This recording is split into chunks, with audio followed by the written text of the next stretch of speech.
Greetings, my friends. Welcome, welcome, welcome to the Let's Get Gritty podcast with Dr. India White. I'm so excited to be here with each of you. We are always coming to you live with some amazing content, some phenomenal rock stars in their own right. And so, with that said, I'm super excited. I want to get right into the show. I want to bring on to you guys someone in my TEDx tribe that I was able to meet who just has a spark about them, and they are changing the world in the realm of education and whatnot. And so we're going to learn about them. But before we get started, I want to make some announcements to you guys as always. So first off, the Let's Get Gritty podcast with Dr. India White, it will be featured on Swain Girl Media Channel, hosted by Precious Swain. And you can see it on Fire Stick. And so thank you so much, Precious, for that opportunity. In addition to that, I also want to remind you guys, please, please, please stay connected with me, okay? Let's follow each other on social media. We are better together. So my social media handles for you guys, Facebook is Miss India White. LinkedIn is The India White. I have Twitter at Indie Speak and Teach. If you want educational Twitter, like stuff with the work I do as an author, that is iWhiteBIL. My Instagram is Indy238. I try to look cute on there. We'll see. And then my YouTube is India White 123. Please like and subscribe. I've got a lot of really neat content on my channel, and it's just continuing to develop. So I appreciate all the support. If you ever want to be a sponsor or join me on any of these things, you want to join me on a blog or something like that, let's talk about it sometime outside of the show.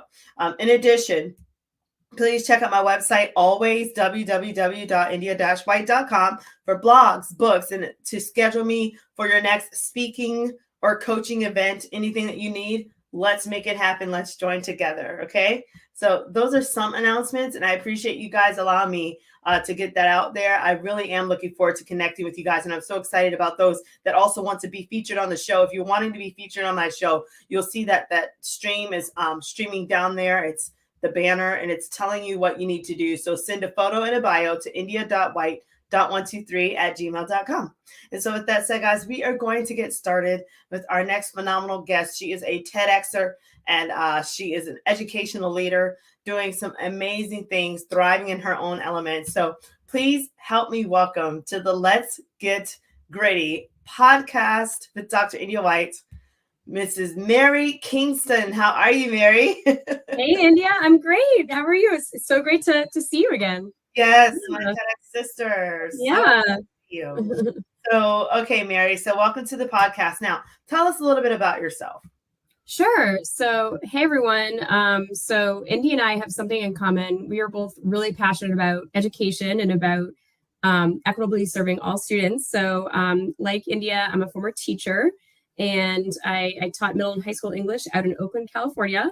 I loved teaching. I still love working with kids, but I saw a lot of issues that made me want to go into policy, really try to fix things at that system level. So I got my master's in public policy, and since 2010, for about the last 13 years, have been advocating for strong federal education policies and funding to support all children and families to thrive, and been really proud to be part of some wins along the way. I also served on my local school board a couple of years ago, and bring that experience of kind of working more closely on the ground.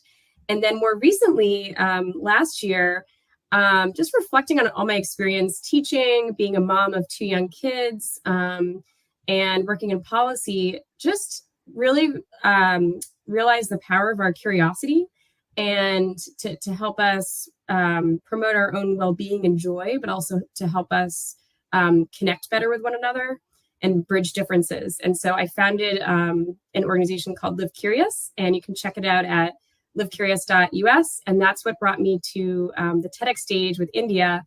And it was such a thrill to be there, and such a thrill to be here today.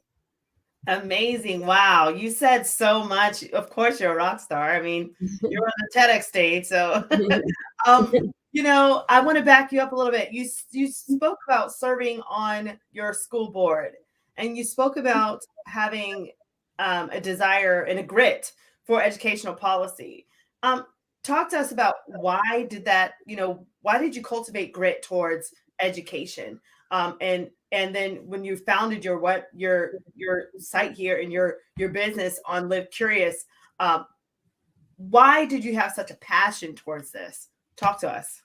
Those are really good questions. So I guess I'll take you guys back to my childhood, and I will say I was fortunate to have a family that really nurtured my curiosity and helped give me a good education, both in school and outside of school, and exposed me to different experiences and activities. And in college, I took a work study job working at an elementary school across town in Boston, and it was in a low income area. And that was my first real sense of this education inequity that we have in our country. And I couldn't believe it that kids in this after school program didn't have materials or snacks or the basic needs they needed. And so it just opened my eyes. And so after graduating from college, I was kind of just tired of writing papers and doing things like that. I was like, I want to make a difference. So I went into teaching and purposely wanted to go to a school that really was in a low income area and where kids needed more support and resources. So fell in love with public education and serving students there. And I guess fast forward to now, why I'm so passionate about the curiosity aspect is that I think, and India, you being an education leader too, I'm curious about your thoughts on this, but I think our country we've done a good job in the national public debate talking about achievement gaps and needing to address those. But there are, at the same time, perhaps more important, there's opportunity gaps between low income and their more affluent peers, the students.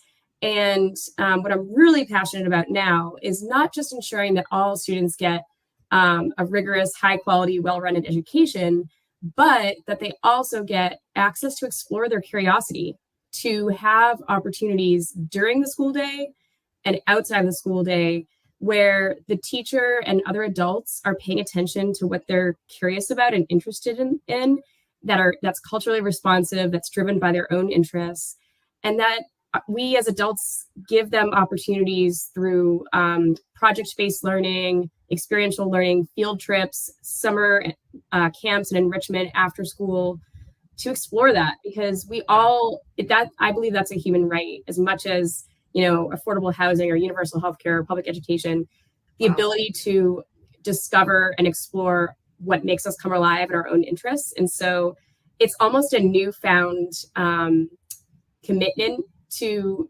education through that lens to say, yeah, we've got a lot of work to do, and let's center this idea of curiosity as a children's right. Beautiful. I'm so thankful to hear your voice on this matter, because the fact that you even expressed that you might not have had a personal relevance when it came down to that struggle and the poverty that some of those students have undergone. However, you still found a soft place in your heart to where you said, I've got to do something to make a difference. And so I want to first just kind of give you kudos and thank you for having a heart and leading with your heart to make impact and change. In any way that I can support you, I definitely will. So you're my TEDx sister, so I'm thankful for you, and we are in this thing for life. But I want to put that out there. And of course, you started talking about the inequities and things like that, and access. And that is huge right now in the stage of education, is equity and access. And yes, we have done a great job of talking about closing the achievement gap, like you mentioned. However, that access piece and making sure that funds are being allocated the way they should be, and that is all tied to policy. So I wanted to now talk about the grit that you have been able to take part in as a professional serving on the school board in your district. How were you able to cultivate grit to impact and make change so that these policies could be more equitable for our students? Yeah, great question. So I'll give you an example that really does demonstrate grit because I'll give you an example of a policy that took 2 years total from conception to passing. But if you'd asked me if I would change anything, if I could do it over, the answer would be no, because I am proud of how we did it. So in my work, in my job, I have advocated for a strategy called community schools, which is really a way to more intentionally bring in community resources surrounding the school into the school through a dedicated full-time role called the coordinator. And they do an assets and needs assessment to determine what students and families in the communities need and want, bring those resources into the school to ensure physical and mental health supports, enrichment, like we were talking about, and of course, academic supports. So I brought that passion to the school board, among other things, and was really thrilled to find in my community a grassroots group of educators and also the teachers union that actually wanted to pass a community schools policy and put funding behind it. And so it was just a great opportunity and moment in time. And so what took grit about it was just the process of making sure we did it right, meaning that it was inclusive, it was grassroots and ground up. And, I recognized my power in that, where, as a board member, I could have gone a different route and said, no, this is our language, this is what we're going to do. And might we have passed a policy faster? Maybe, but I know in my gut that it wouldn't have been as effective or sustainable, because you always need the community leading the efforts. And so I knew my job was to listen and understand, not just, that yes, our community wants a community schools policy, but what was that going to look like for our community, right? So it also required facilitating conversations between different groups. So we had the teachers union and we had community groups, and they brought different strengths and different perspectives to education and to what they could offer students. The teachers brought a lot of instructional expertise. Community-based groups brought a lot of youth development expertise. Beautiful. And so not choosing one or the other or pitting them against each other, but really trying to figure out how we can convene our strengths together and have that reflected in the policy. Then it was working with other groups like my board peers to educate them. I think, and India, I think you'd probably agree, working in education, just awareness and education is one of the most powerful things we can do to help people become strong advocates for equitable policies and funding. Like, people can't support what they don't know about, right? Yes. So educating my board peers, educating our superintendent, I organized and took them on site visits to exemplary community schools up the road in Baltimore. And so just all that work. And then, of course, going through the drafting of the policy and just the back and forth to make sure it really did reflect what the community wanted. And so at the end of that process, we brought it for a final vote, and we had worked with the school district to line up some initial funding for that budget period. And it passed unanimously, and we had a good round of funding for that year. I'm forgetting how much, but I can tell you now that it reaches over 70 schools in our district with full-time community school coordinators funded in each of those 70 plus schools, providing those supports and opportunities. And it was definitely worth the grit that over those 2 years that it took, because I think one of the lessons, India, as I was preparing for this podcast, I was like, well, why do we choose to apply grit? What is the motivation behind it? Right. I think this example and others we can think of, it's because a lot of times when you're working on something bigger than yourself, and it's for a bigger cause, and that is motivation enough to get you through what is like personally tough. So that I'm really proud of that. And yes, it took 2 years, but it was every milestone in that process was worth it. So I can feel it. I can feel the joy. I can feel the grit. I can feel the payoff. And I just want to say a huge congratulations to you and your fabulous team in the Maryland area there, and what you guys have been able to accomplish. So kudos. And I would love to even follow up and see what that looks like and how that's affecting student achievement across that area. But this makes me think too, talk also a little bit more about your journey as an educational leader. I mean, you are just killing the game. Okay. Talk about your journey just initial start of your journey to now, and how grit has helped you evolve into this amazing leader that you have become. Yeah, well, thanks for the question. I mean, I think so. I just turned 40, and this is relevant because I think as you get older, I I feel like I have each year there's more confidence, which I think is also important for grit. Because it's confidence in yourself, confidence in what you're doing. So just sharing that to start, but backtracking to, so I mentioned I had that experience working with elementary school kids in Boston that kind of opened my eyes to things. And so starting full-time teaching at age 22, and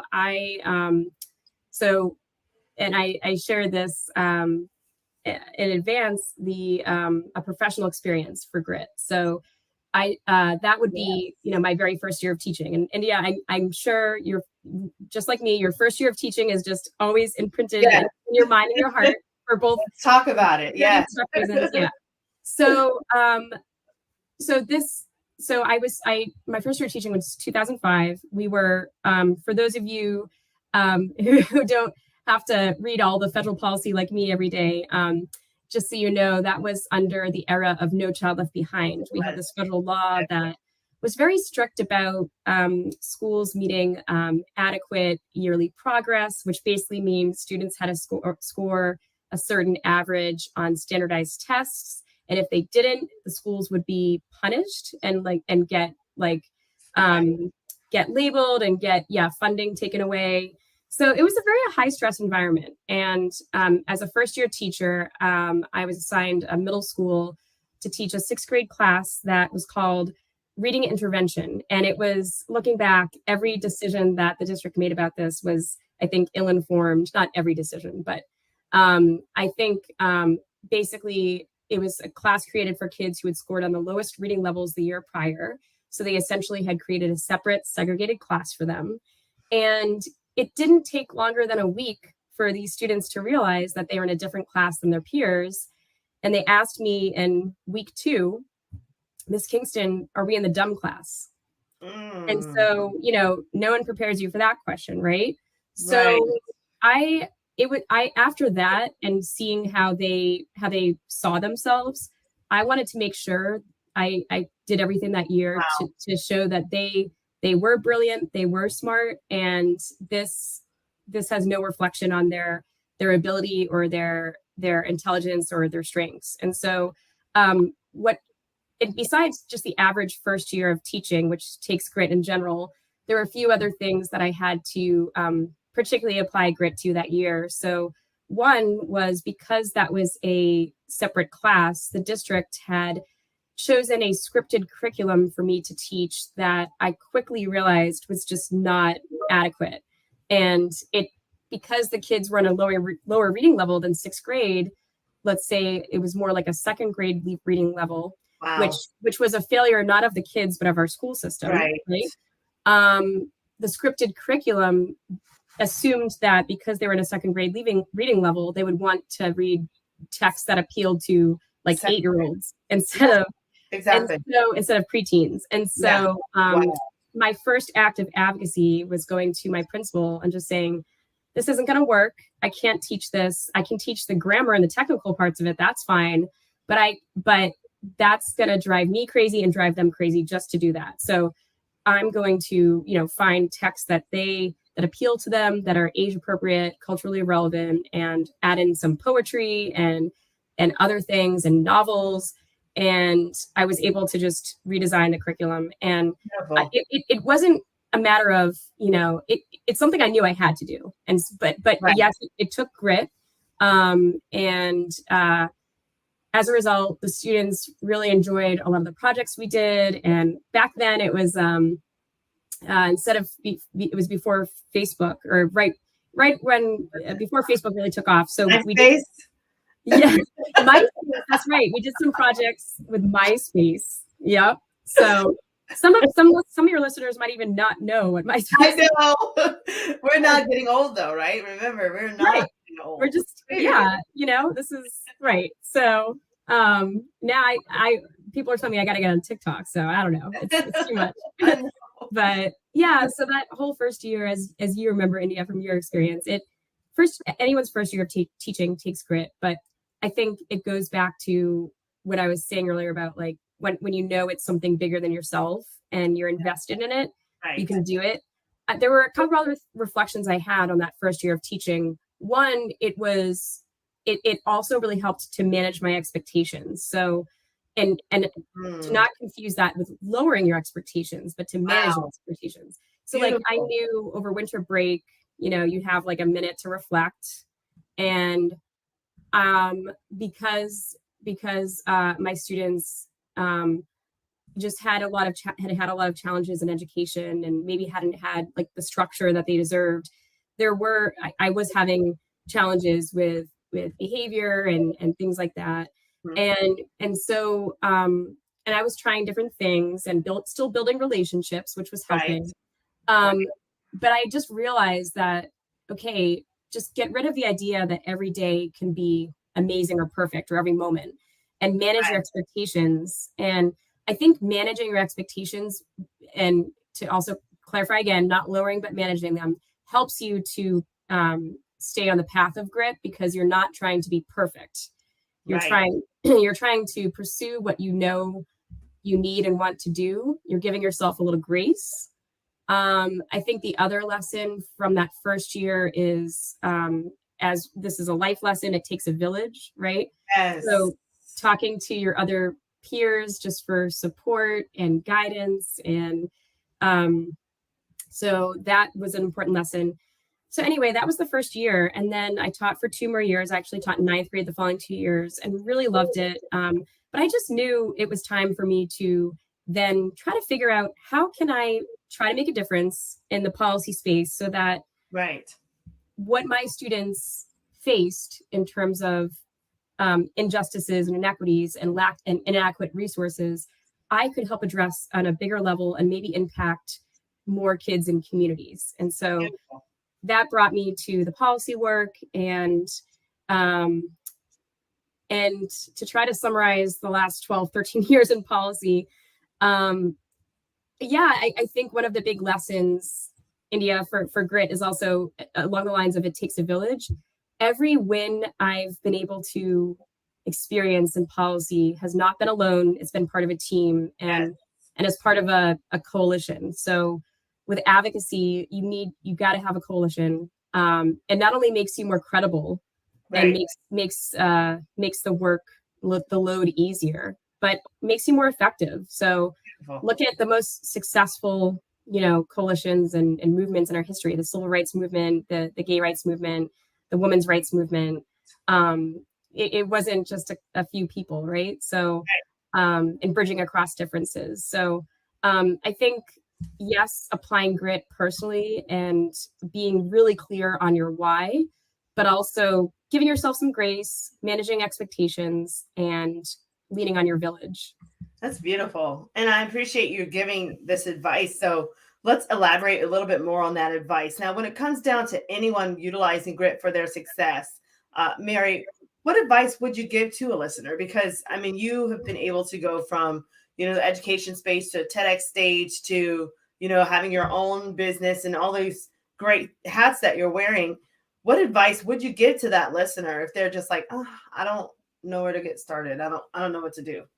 Yeah, so this is where I'll tie in my curiosity work, because I was thinking about this. So the reason I'm so passionate about curiosity is because I feel like if we can give ourselves that gift of giving ourselves time and space and opportunities to discover what we're curious about, what we're interested in, what we're passionate about, whatever we want to describe it, then applying grit is so much easier, right? Right.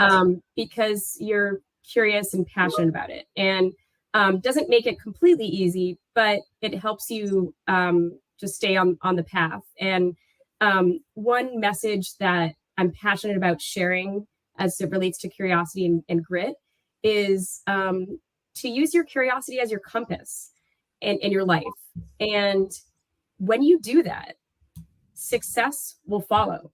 You don't have to go chase success, because you're going to be doing what you're passionate about, because of that, you're going to be killing it. You're going to be doing a great job, and success will be a byproduct. I love that. You don't need to make it the main goal. So I guess like the message will be, take that pressure off yourself to say, I need to get this degree, or speak at this conference, or do this thing. TEDx was, as an example, like, yes, talk about it. Yeah, it was an amazing opportunity. And I didn't try to stress myself out to say like, oh my gosh, I have to give a TEDx talk or I'm not going to be like credible, or like right. It was, yes, it was a reach, a challenge, a goal. But it was in pursuit of something I was curious about. I'm curious about curiosity, right? So whatever you're curious about, whatever you're passionate about, just go for those opportunities, but and apply grit to pursue them.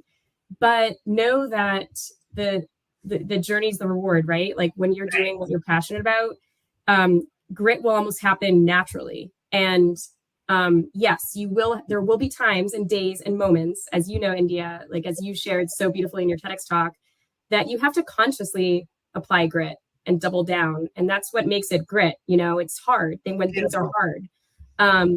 So the other quick thing I'd share, I came up with this thing called the push-pull test. And it helps you decide in life, whether you're making a decision based on something you really want to do or something you feel like you should do or have to do, which tells you maybe you shouldn't do. Yeah. Can you elaborate on that, Mary? Yeah. So the push-pull test. So when you have an opportunity in front of you, if you feel like you're saying to yourself, that's a really amazing opportunity, I should do that, I probably should do that, and you're pushing yourself towards it, that's maybe a sign that maybe you shouldn't, because maybe you don't want to. Versus the pull, if there's an opportunity and you're being pulled towards it because you're so passionate about it, then that's a good sign. That's a sign that, yeah, go for it, And that's how I felt when I saw the call for TEDx, like, oh, wow, this is a chance for me to share with people my passion about curiosity. So maybe think about that in your life. Like the next time an opportunity comes up, a shiny something, use that push-pull test. Are you interested in this because you're feeling pulled towards it and it's something you're really excited and passionate about, and it's aligned with what you are curious about? Or are you really pushing yourself to do it because you feel like you should? And then take a moment to think like, do I have to? Can I let this opportunity go because, it's not something I'm really passionate about, but I know it's something that would make me look good or whatever. But like, hey, you don't need that necessarily, right? Wow. This is powerful. And it makes me think of the moments also, Mary, of when people are forced to interact with, maybe an audience they don't want to interact with, or perform or achieve something that they really don't want to do. This push-pull test is imperative, because sometimes if you do have a deadline, for instance, and you can't wiggle out of that, then that's the push part. And grit is what's going to help push them through so that they can still succeed. But the pull is more of a gratified, I want to do this. It's going to come naturally. And therefore, it's not really going to give that much effort. So then that grit, that great resilience and time, I think they're going to have to use more grit in a push situation versus the pull situation, because it's just going to naturally happen with the pull opportunity. And it seems like that's the word here, is opportunity for the pull, right? That's an opportunity. Whereas the push is more of, I just got to get it done. If it's, presented before you and you can't wiggle out of it. So, yeah. And if I can, India, like to build on what you just said, I was thinking about grit, and there's almost two categories of when we use grit. One is with situations in life that we don't have a choice about, right? And you shared some beautiful examples in your TEDx talk about this. And we apply grit in our life for things that we do have a choice about. We actually choose it. So what I shared with you in advance, and what I'll share with your audience now, an example I didn't have a choice of in my life, and where I applied grit, but more so my mom, was when a couple of years ago, my mom was diagnosed with kidney cancer. It always feels out of the blue when this happens, right? And it felt out of the blue. And I I'm using her as example and how she applied grit because I was just trying to be there for her. But she went through these, infusions and treatments over a 2-year trial. And obviously, this was not a situation she chose. So it was just really inspiring to see how she applied grit. And she is someone where faith is really important to her. So she called on her faith and really centered that and leaned on her family and did an amazing job going to all those appointments, keeping her spirits up. I think that's a way of applying grit, is just to keep your spirits up, right? Right. And she modeled grit so beautifully and gracefully during that time. And it was a lesson for me, like whatever comes up in life that we don't choose, but we have to face and deal with, grit is essential to get through it, right? Yeah. And then for the times in your life where, and as you use the word opportunity, I think that's right on, where there's an opportunity, I would say, bring in curiosity and say, is this something I'm curious or interested in or passionate about? And if it is, go for it. And yes, with anything worth doing, it's going to take some amount of grit, right? Yes. So for the things that you choose to do, you also will need to apply grit, but you're doing it almost in a joyful way. Even in, like, there are some moments that won't feel joyful, but if you think about it as a journey, the other quick example I gave is training for my first and so far only marathon. And listeners, you guys can apply anything else, similar to that. It doesn't have to be a marathon, whatever, something that takes months to train for or prepare for, like a TEDx talk, right? Or presentation, for work, whatever it is. And I was almost more proud of the 16 weeks of training leading up to the marathon than I was crossing that finish line, because, it's about the journey, right? And so that took grit, and grit is what helped me finish that marathon. So, and it was joyful because it's almost like grit, when you apply it consciously and things that you choose, really can lead to joyful experiences. Right. That's beautiful. And I'm so happy that you shared out about your marathon. That is fantastic. I have not been able to qualify to run a marathon at this moment. So, well, that Florida heat, it's a little harder sometimes, but so I'll let you have that. But I commend you highly on that, and it's just a great milestone that you've accomplished. You should be very proud of yourself for doing that. And so, with that said, we are talking about grit here, and I spoke on the power of grit, and you spoke on this podcast about the push-pull test and using grit and using curiosity. And so with that said, it was just so powerful that it just made me think, if you had to just finally tell the listeners, what was your definition of grit? And even talk a little bit about how grit helped you to prepare while you were on that TEDx stage. We would love to hear from you about that. Sure. Yeah. My definition of grit is applying conscious persistence in the face of obstacles. Beautiful. And how I used it preparing for the TEDx talk. I think the best way I used it was not just trying to get it done to get it done, but to get it done right. And I know you can relate to this, having gone through it, like, tweaking your message, figuring out what lands well, what's effective. The writing part was really, it was the toughest part, but it was the most helpful and clarifying when I tell people about why everyone should consider applying to do a TEDx, because I think everyone has an important message, but also it really challenges you in a great way to clarify your message and your thoughts down to every word. And that was a great way for me to do that with my passion for curiosity, so that I could meaningfully and effectively share it with the audience. And it was a really rewarding experience in that way. Yes, you crossed over, you did a fabulous job. And it's just the reward of, being able to know that you got a message out that'll forever change lives. And, the standing ovation afterwards, people just loving on you in that moment. It's just all those months of preparation with our phenomenal TEDx coaches, and everything paid off. Thank God for them. And, thank God for everyone involved, from Manal and the team. And, it was a beautiful time that we shared, and it really just brought us closer together even today.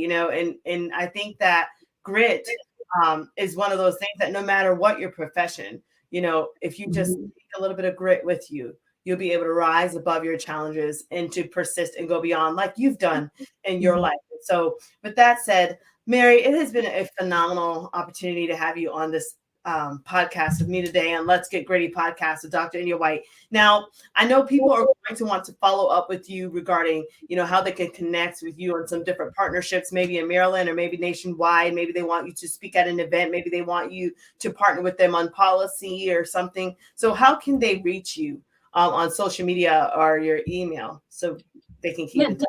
Absolutely. Please reach out. I'd love to connect with you all. So you can find my website at https livecurious.us, and my TEDx talk is embedded on there, and my contact info where you can reach out to me. You can also subscribe to my newsletter. Would love to speak at events or those opportunities. I'm also developing an online course launching this spring to help people awaken and pursue their curiosity to live lives of joy and connection and impact. And so get on my subscriber list from the website and you'll get updates on that. Awesome. You can find me on social. I'm on Instagram, Twitter at livecurious2022, livecurious2022. And I'm on LinkedIn too. So awesome. Is it Live Curious on all of your, I know Instagram is Live Curious 2022. What is your LinkedIn? So LinkedIn, I'm at Mary Kingston Roche. And then my email is livecurious2022@gmail.com. Okay. Awesome. I'm getting this up here for everyone. livecurious2022 at gmail? Yeah, at gmail.com. Awesome. Yeah. So guys, here you have it. So here is Mary's contact information for us here. So her email is livecurious2022@gmail.com. Okay. Her Instagram, go to livecurious2022. You can go to her website, https and then the :/livecurious.us. Okay. So it sounds like you guys are going to live curious as you are working with Mary, and we're going to make it happen. So with that said, Mary, it has been an honor. You are such a jewel, and I'm so happy that you're letting your voice be heard and that you are soaring. And I pray that you continue to soar beyond your element. Do not let anyone shut you up or shut you down. Go forth and be great, and just know that your sister here is here with you always. So with that said, guys, thanks so much for being a part of the Let's Get Gritty podcast. And until next time, we ask that you just keep it gritty. So take care. Keep it gritty. Thanks so much, India. You're the best. All right.